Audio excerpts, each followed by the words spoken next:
Il y a bien des années, un homme qui s'appelait Jonas vivait dans le pays d'Israël.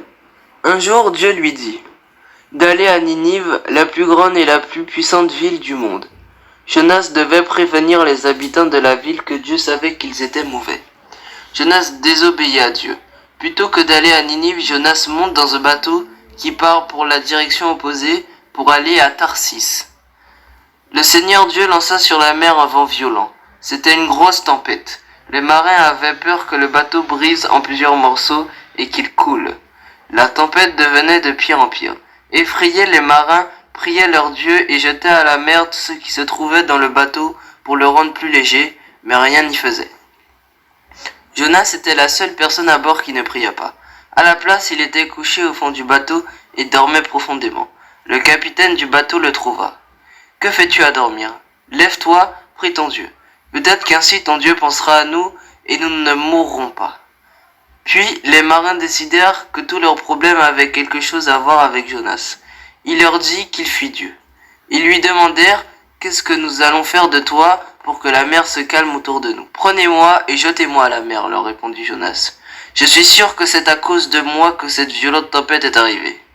Les marins ne voulaient pas jeter Jonas à la mer. Alors ils ramèrent fort pour rejoindre la côte. Mais ils n'y arrivaient pas. Il n'y avait plus qu'une chose à faire. Après avoir prié pour leur pardon, les marins soulevèrent Jonas et le jetèrent à la mer. Alors que Jonas disparaissait en dessous des vagues, la mer se calma et le vent mourut. Ils ont dû savoir à ce moment-là que seul Dieu était capable d'une telle chose. Effrayés et émerveillés à la fois, ils ont adoré le Seigneur. Pendant ce temps-là, le messager désobéissant eut une grosse surprise. En vain et sombrant dans les profondeurs de la mer, Jonas savait que rien ne pouvait le sauver de la noyade. Il aurait dû se noyer, mais Dieu avait d'autres plans pour lui. Le Seigneur avait envoyé un grand poisson pour avaler Jonas. Le poisson était à l'heure.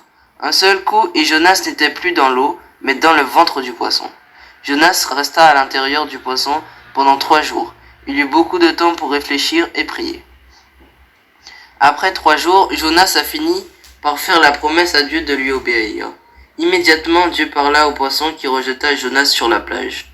À nouveau, Dieu demanda à Jonas d'aller à Ninive pour prêcher la bonne parole. Cette fois-ci, Jonas y alla.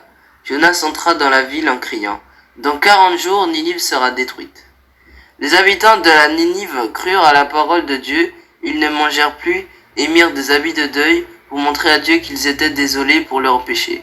Même le roi s'abaissa devant Dieu. Il descendit de son trône, mit des habits de deuil, s'assit sur de la cendre. Il ordonna à tous les habitants d'abandonner leur mauvaise conduite et violence, et de prier que le Seigneur leur pardonne. Dieu les pardonna. Cela a dû être un jour merveilleux à Ninive, lorsque les habitants ont réalisé que Dieu leur avait pardonné.